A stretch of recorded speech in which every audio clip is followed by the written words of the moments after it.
Glória a Deus, louvado seja o nome daquele que morreu e ressuscitou, o Cristo Jesus, o que está vivo para todo sempre. A Ele toda a honra, toda a glória, todo o louvor, o domínio pelos séculos dos séculos. Amém.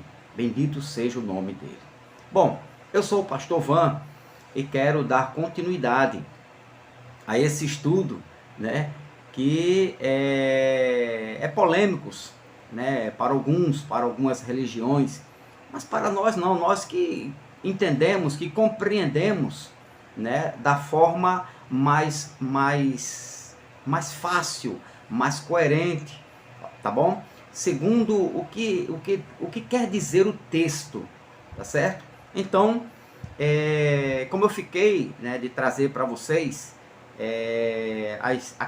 aqueles textinhos, pastor, e aqueles textos que encabulam, né, e aqueles textos, né, que a religião traduz como uma partido, homem, né, de corpo, alma e espírito. Vamos já falar deles, tá bom? O assunto vai ser deles hoje aqui.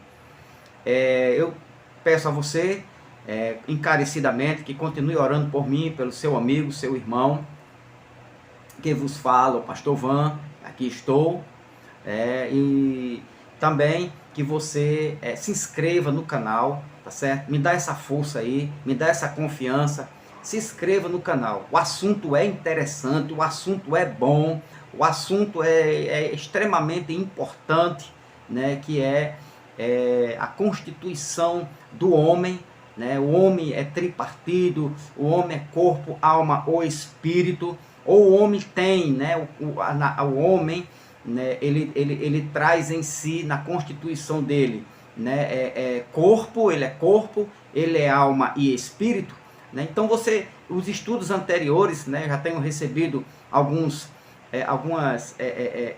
comentários, né?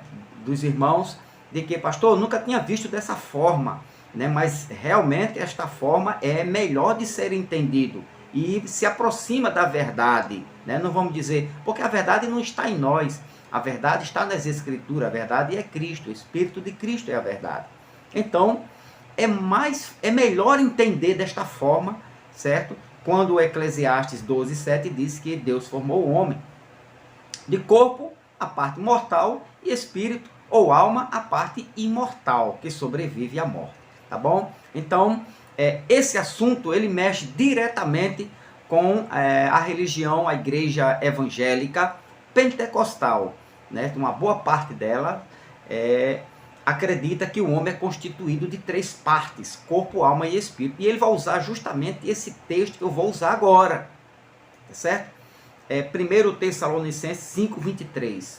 Então, dá um like se você se identificou, se você se lhe fez bem, se é assim que você pensa, se lhe trouxe luz, tá bom?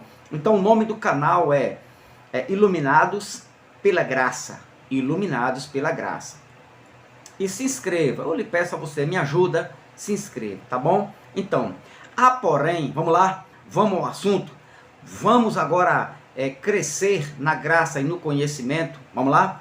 Há, porém, 2 passagens que parecem afirmar a constituição do homem em 3 partes. Há pelo menos 2, as 2 mais fortes, as 2 que eles usam mais, né, que é usado muito pela igreja evangélica, a religião evangélica pentecostal, os pentecostais, uma boa parte também, pouca parte dos tradicionais, e também, né, eu tenho visto alguns estudos, alguns vídeos dos irmãos da graça consumada. Eles sustentam que o homem também é constituído de corpo, alma e espírito. E quando morre, vão receber, né, a alma já está lá, o espírito, e vão receber um corpo incorruptível, e lá vão ser tripartidos, continuará com corpo, alma e espírito. Porque eles dizem que a alma é a memória, é o chip de memória. Mas vamos esclarecer este assunto? Vamos deixar este assunto ao pé das Escrituras? Vamos lá, o que as Escrituras falam sobre isso? Então, como eu falei aqui, que há 2 passagens que parecem afirmar que o homem é constituído de corpo, alma e espírito.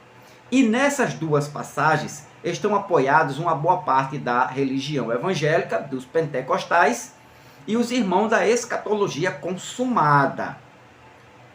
Então o texto é esse que está aí na sua tela, 1 Tessalonicenses, capítulo de número 5 e o versículo de número 23. Vamos ler? E o mesmo Deus de paz vos santifique em tudo, e todo o vosso espírito, olha lá, e alma e corpo sejam plenamente reservados e irrepreensíveis para a vinda de nosso Senhor Jesus Cristo. Então, eles alegam, eles afirmam que o homem é constituído de espírito, alma e corpo, tá bom? Então vamos ver isso aqui. Bom, agora eu quero que você, com seus olhos iluminados, como eles dizem, com os olhos iluminados, com a mente de Cristo e os olhos iluminados, você preste bem atenção no que eu vou lhe falar e o que eu vou lhe apresentar. Como é o meu ponto de vista, como é que eu vejo, tá bom? Como é que as escrituras, elas viam isto e como é que Jesus e Paulo via o homem em sua constituição, ok? Vamos lá.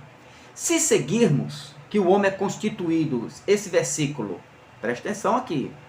Se dissermos que o homem é constituído de corpo, alma e espírito, que ele é tripartido, ou tricotomistas, aqueles que acreditam que o homem é corpo, alma e espírito, presta atenção aqui agora, é importante isso aqui. Se seguirmos o princípio de cada uma das referências destacadas no versículo de 1 Tessalonicenses, 5:23, o vosso espírito, alma e corpo, se cada termo, espírito, alma e corpo, representa uma entidade distinta uma da outra, o espírito é distinto do corpo, que é distinto da alma. A alma é distinta do espírito, que é distinto do corpo. Preste atenção. Se partirmos para este ponto, ou desse ponto, que o espírito, a alma e corpo, cada uma representa uma entidade distinta, vamos encontrar, olhe só, vamos encontrar, ou vamos ter uma grande dificuldade com alguns outros textos. Aqui é que entra o grande problema. Se eu afirmar que o homem é constituído de 3 partes, espírito, alma e corpo, eu vou encontrar um problemaço mais na frente. Vamos ver? Por que eu só diz isso, pastor? Por causa disso aqui, ó. Exemplo, Lucas capítulo 10, como você agora vai harmonizar esse texto de Lucas com 1 Tessalonicenses. Lucas, capítulo de número 10, o versículo de número 27. Olha que problema grande nós vamos arrumar se dissermos que o homem é tripartido, certo? Ou se afirmarmos que Paulo estava afirmando em 1 Tessalonicenses 5:23, se nós dissermos que Paulo estava afirmando que o homem é constituído de corpo, alma e espírito, nós vamos ter que afirmar isto aqui também. Olha o problema, vamos lá. Lucas 10, 27. E respondendo ele, disse, Jesus vai dizer alguma coisa aqui, aos que perguntaram a ele. Vamos para o 25.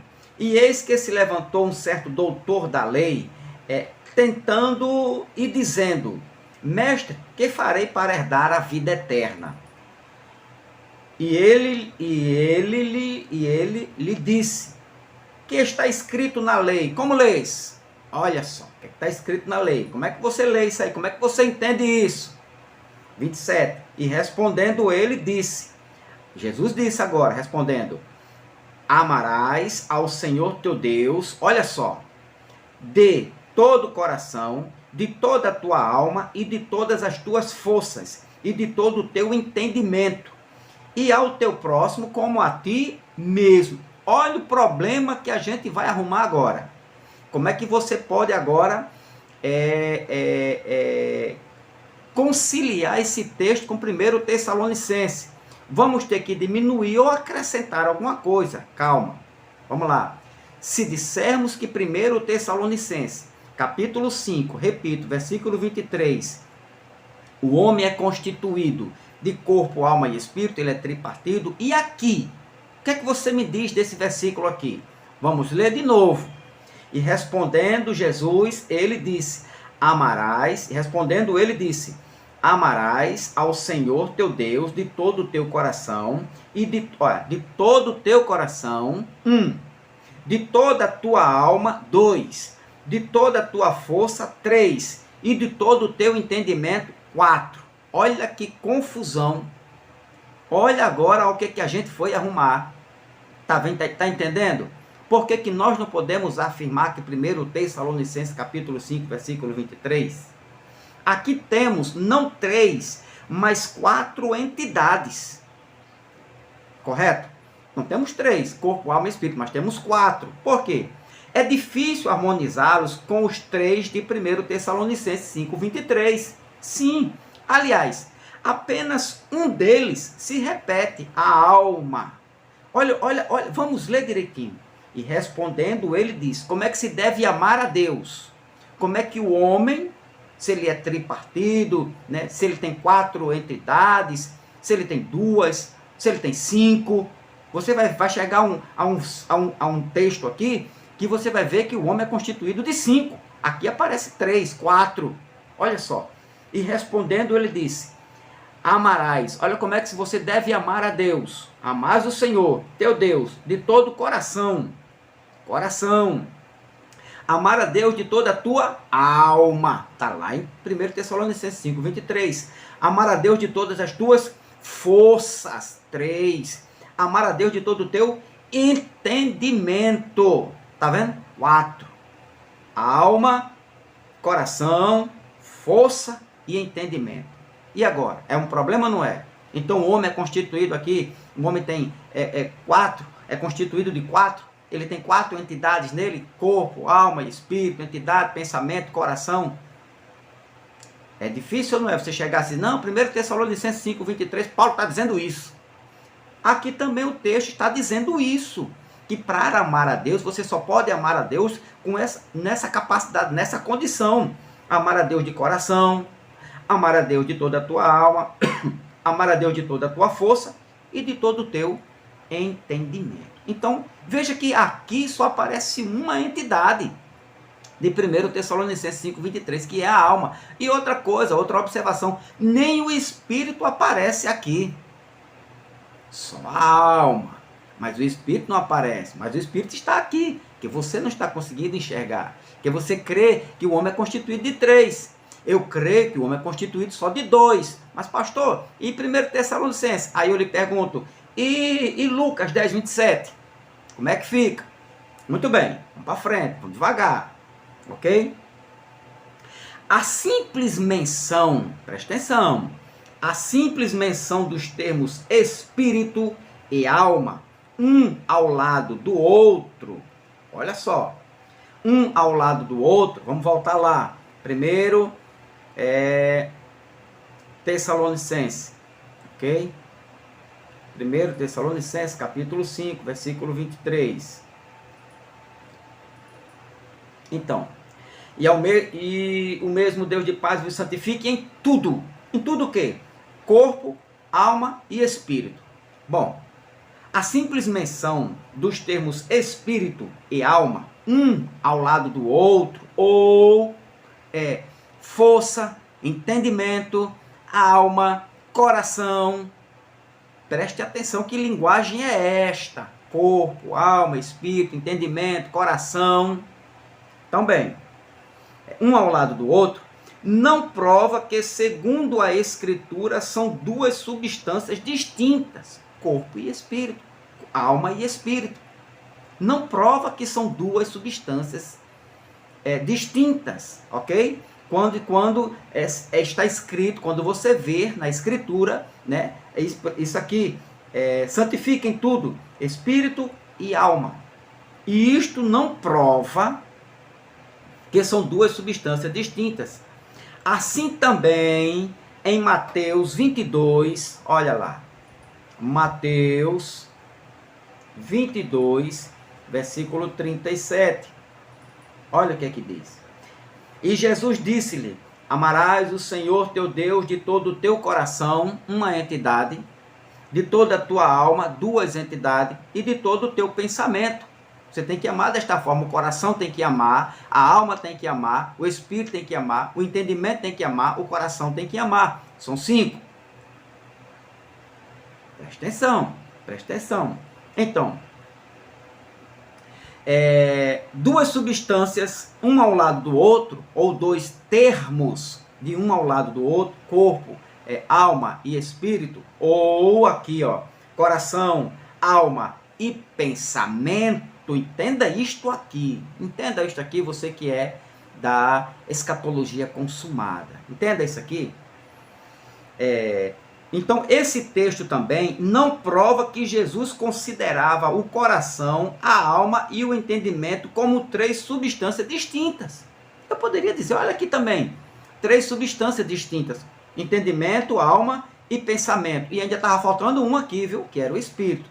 Jesus não colocou aqui, tá bom? Então, esse texto, como diz Tessalonicenses 5:23, não provam que Jesus nem Paulo considerava 3 substâncias distintas. Faltou uma entidade aqui, que é o Espírito. Por que o Espírito não está aqui? Para amar a Deus, né? Será que Jesus estava dizendo que a alma é diferente do entendimento e do coração? Olha, e disse Jesus, e Jesus disse-lhe: amarás o Senhor teu Deus de todo o teu coração e de toda a tua alma e de todo o teu pensamento. Será que Jesus estava dizendo que o coração e o entendimento é diferente da alma? Que linguagem é esta? Que linguagem é aquela que Paulo usou, né? Que sejam santificados corpo, alma e espírito. Que linguagem seria aquela, ou que linguagem foi essa que eles usavam, ok? Quando eles usam termos sinônimos um ao lado do outro. Presta atenção aqui, ok? Então, Jesus estava dizendo que a alma é diferente do pensamento e do coração. O problema, olha só onde que a gente foi arrumar agora. O problema é ainda maior, a confusão é maior em Marcos 12:30. Vamos lá para Marcos capítulo 12, versículo de número 30. Olha só, aqui o problema é maior. Amarás, pois, ao Senhor teu Deus de todo o teu coração, 1. De toda a tua alma, 2. De todo o teu entendimento, 3. De toda a tua força, 4. Faltou aqui, espírito, ok? 5. Olha só, olha o problema. Então, Marcos 12:30. Acatando, agora vamos lá, acatando o princípio de que essas listas de termos nos falam ou representam partes do homem, corpo, alma e espírito, acatando lá a mesma interpretação, podemos usar aqui também, que o homem é constituído de alma, coração, entendimento e força. Sim ou não? Sim. Não é o mesmo princípio de interpretação? Ou seja, pois amarás o Senhor, ama o Senhor. Por exemplo, se eu dissesse assim: ame o Senhor de todo o teu coração. Está correto? Está correto. E se eu dissesse: ame ao Senhor de toda a tua força. Está correto? Está correto. E se eu dissesse: ame ao Senhor, e só usasse só esse termo aqui, de todo o teu entendimento. Está correto? Está corretíssimo. Se eu dissesse também: ame ao Senhor de todas as tuas forças, ou de toda a tua alma. Ame ao Senhor com teu espírito. Está correto? Está correto. Mas por que Jesus usou esta linguagem? Por que Jesus usou isto aqui, estas palavras? Ame ao Senhor de todo o teu coração, de toda a tua alma, de todo o teu entendimento e de toda a tua força. Faltou espírito. Por que usar os termos um próximo dos outros aqui? Por que Paulo usou corpo, aí ele usou alma e espírito? Será que são duas coisas diferentes? Então, quando você observa esta sequência, certo? De corpo, alma e espírito, ou força, entendimento, coração, espírito, alma. Quando você vê, né, observa esta sequência nisso aqui, né, que parecem ser partes distintas no homem, parecem ser parte distinta do homem, e se nós acrescentarmos aqui também nessa lista o espírito, né, e o corpo, teremos 6 entidades. Olha só, 6 entidades. O espírito, que devemos amar a Deus. Então, se colocarmos aqui o espírito e o corpo, teremos 6. Ou seja, amar a Deus no coração, na alma, no entendimento, na força, no espírito e o corpo. 6 entidades. Então, você vai chegar, você vai entender isto aqui. Então, isto seria uma conclusão falsa. Dizer que o homem é constituído de 6 elementos. E cada elemento desse é distinto do outro. Alma, espírito, entendimento, coração. Está entendendo? Então, isto é uma afirmação falsa. Falsa. Ok? Por quê, pastor? É bem melhor, veja agora aqui, é bem melhor e mais coerente entender que Jesus e Paulo simplesmente emparelhou termos sinônimos. Isto, ó, se você conseguir entender isto aqui, você vai perceber alma, espírito, entendimento, coração, é uma coisa só. Ele está falando do homem completo, do homem, da formação do homem, ok? Do ser humano. O homem é isso. Então, olha só, se entendemos isso aqui, nesta conclusão aqui, que Jesus e Paulo simplesmente emparelhou termos sinônimos, alma, pensamento, força, espírito, com recurso do termo, tanto Jesus como Paulo usou esse termo aqui, ó, epizegético. Epizegético. E o que significa epizegético? É uma figura de retórica pela qual a repetição de palavras a fim de demonstrar que devemos amar a Deus com todo o nosso ser. Ou seja, tudo isto aqui são palavras sinônimas. São sinônimos. Espírito, alma, pensamento, coração. Então, ele usou esse termo aqui. Eles tinham este reforço, este meio, né? Desta linguagem, né? Epizegética, né? Que é uma figura de retórica, né? De usar palavras repetidas, palavras sinônimas repetidas, ok? Por exemplo, quando nós dizemos assim na nossa linguagem, labareda de fogo, você está falando uma coisa só, fogo, labareda, só pode vir de fogo.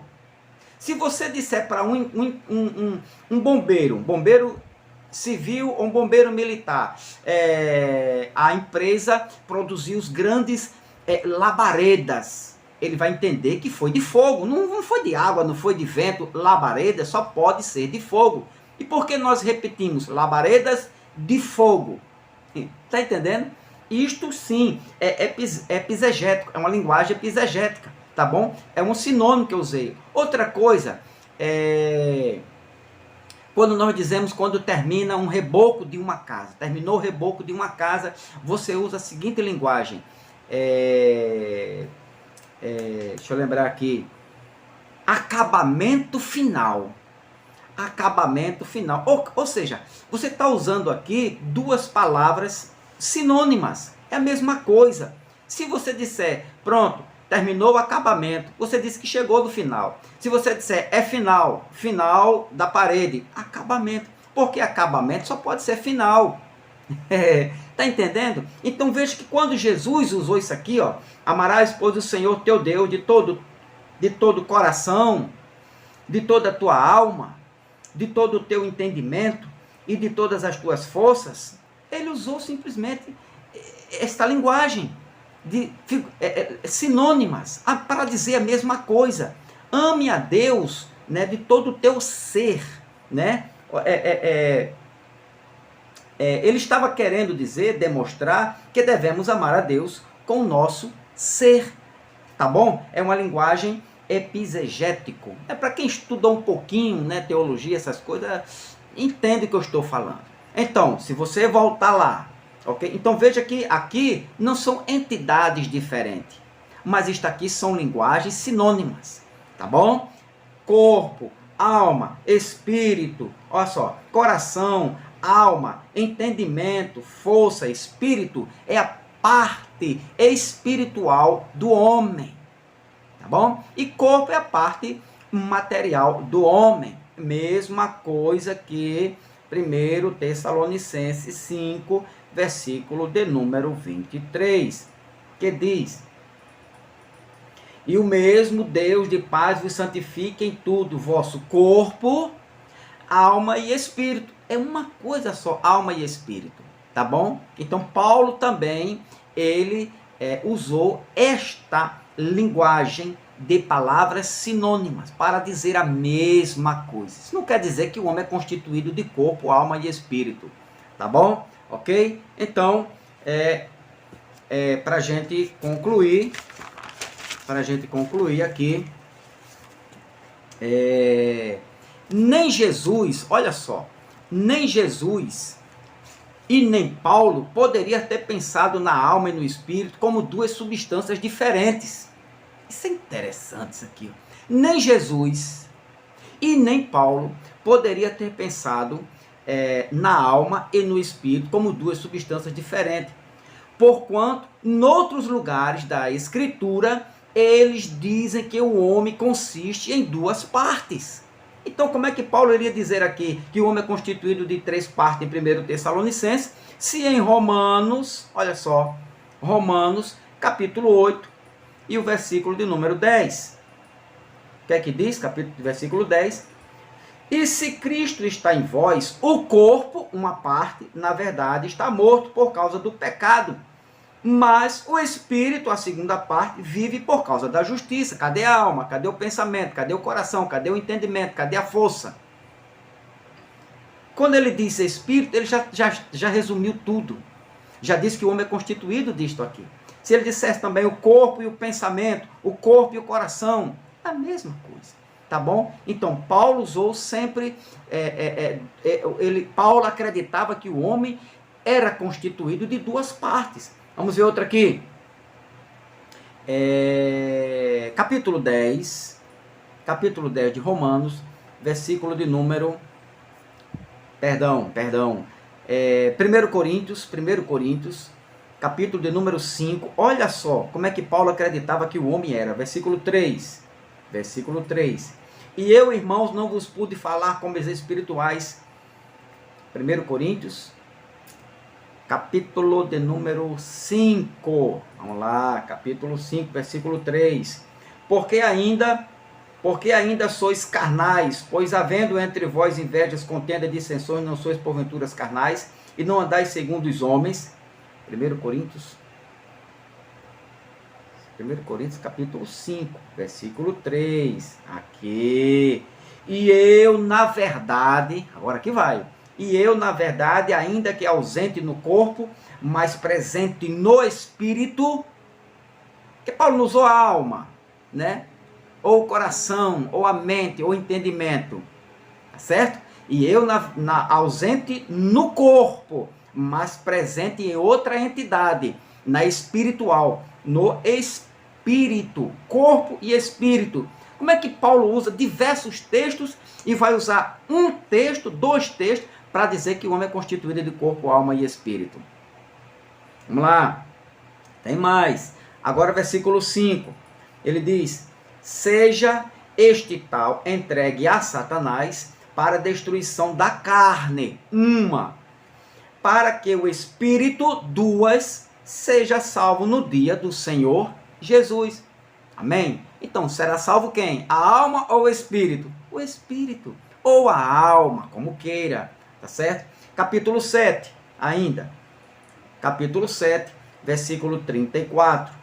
7:34, que diz: a diferença entre a mulher casada e a virgem. A solteira cuida das coisas do Senhor para ser santa, tanto no corpo como no espírito. Cadê a alma? Cadê o coração? Cadê o entendimento? Tanto no corpo como no espírito. Era assim que Paulo acreditava. Nessa constituição, corpo, alma ou espírito. Ou alma ou espírito. Tá vendo aqui? Então, 2 Coríntios 7:1. Vamos agora para 2 Coríntios, capítulo 7, versículo de número 1. Ora, amados, pois que temos tais promessas, purifiquemos de toda imundícia. Olha só agora aqui. Da carne e do espírito. Cadê a alma? A imundícia da alma. Na santificação corpo-alma. Por que ele não disse aqui? Por que Paulo não colocou aqui? Porque ele usou ali aquela figura, tá bom? Dependendo da classe de pessoas que ele estava falando, escrevendo, quem perguntou, quem interrogou, né? Os romanos, os gregos, né? Na sua estrutura cultural, tá bom? E Paulo sabia quando usar, né, a sua cultura, né, seu estudo, quando ele ia aplicar ali, quando ele deveria aplicar aquele termo, tá bom? Então olha o que Paulo diz aqui para Corinto. Ora, amados, pois que temos tais promessas, purifiquemo-nos de toda a imundícia. Da onde? Da carne e do espírito. Acabou-se. Não tem alma, não tem sentimento, não tem pensamento, não tem coração, tá bom? Então, vamos outro. Efésios 2:3. Efésios, capítulo 2, e versículo de número 3, que diz: entre os quais todos nós antes andávamos no desejo da nossa carne. Olha só, olha agora que expressão aqui. Desejo da carne. Fazendo a vontade da carne e dos pensamentos. 2. Ou do coração, ou da alma, ou do espírito, tá bom? Quando estava ainda debaixo do pecado, em pecado, em desobediência, tá bom? Pecado de Adão, não o pecado da lei. A lei não foi dada pra gente, mas é outro assunto aí, tá bom? Entre os quais todos nós antes mandávamos nos desejos da nossa carne. Fazendo a vontade da carne e dos pensamentos, ou do coração, ou da alma, ou do espírito, como queira. O homem é constituído de corpo e alma, ou espírito, tá bom? Então, então veja bem, carne e pensamentos, Paulo usa aqui essas duas substâncias, tá bom? Esses dois termos para identificar o homem, Colossenses 2, vamos ver aqui Colossenses 2, versículo de número 5, que é que diz? Colossenses 2:5. Porque, ainda que esteja ausente, quanto ao corpo, uma substância. Contudo, em espírito duas, estou convosco, regozijando-me e vendo a vossa ordem e firmeza da vossa fé, e a firmeza da vossa fé em Cristo Jesus. Então, quanto ao corpo, contudo, em espírito estou convosco. Corpo e espírito, corpo ou alma, tá bom? Amém? Corpo e coração, mesma coisa, tá bom? Corpo e espírito, duas. Então, como é que nós podemos chegar lá em Tessalonicenses e dizer que Paulo disse que o homem é constituído de 3? Em Hebreus 4:12 diz que o homem é constituído de 3. Se em todo o restante das Escrituras ele simplesmente escrevia, acreditava que o homem ele era constituído, a natureza do homem, de corpo, alma ou o espírito, tá bom? Então, será mais coerente, mais bíblico dizer que o homem é constituído, ou que os componentes básicos da natureza humana é de corpo e alma. É mais coerente, é mais bíblico, é mais verdadeiro você afirmar que o homem é constituído biblicamente de corpo e alma, ou espírito. espírito, tá bom? Vamos ver aqui, Mateus capítulo... Vamos deixar isto aqui para o próximo. Vamos lá, é rapidinho, tá bom? Você já entendeu isto aqui, que 1 Tessalonicenses, né, se você for lá para 1 Tessalonicenses capítulo 5, né, e o versículo 23 aqui, isso aqui não diz que o homem é constituído de corpo, alma e espírito, mas que Paulo e Jesus usou uma linguagem epizegética, ou epizegético, tá bom? Para dizer a mesma coisa. Ele usou palavras sinônimas, né? Pensamento, coração, alma, espírito, para dizer que isto é o homem, tá bom? Que no homem, na sua natureza, isto é a parte invisível, é a parte imaterial, é a parte espiritual do homem, e não para dizer que o homem é constituído de 3 partes, corpo, alma e espírito. Assim também, nós poderíamos dizer que Jesus também disse que o homem era constituído de 6 partes, tá bom? Como a gente usou os textos aqui. Então, dá um like aí, me ajuda em oração, e se inscreva no canal, dá essa força aí ao seu amigo, ao pastor, né? Seu amigo pastor que está aqui trazendo, né, esta revelação, tá bom? Esse estudo para a glória de Deus. Então daqui a pouquinho, né, eu vou mostrar para você que é mais coerente, mais bíblico afirmar que o homem é constituído de corpo e alma ou espírito. E vou dizer o porquê, tá bom? Daqui a pouquinho.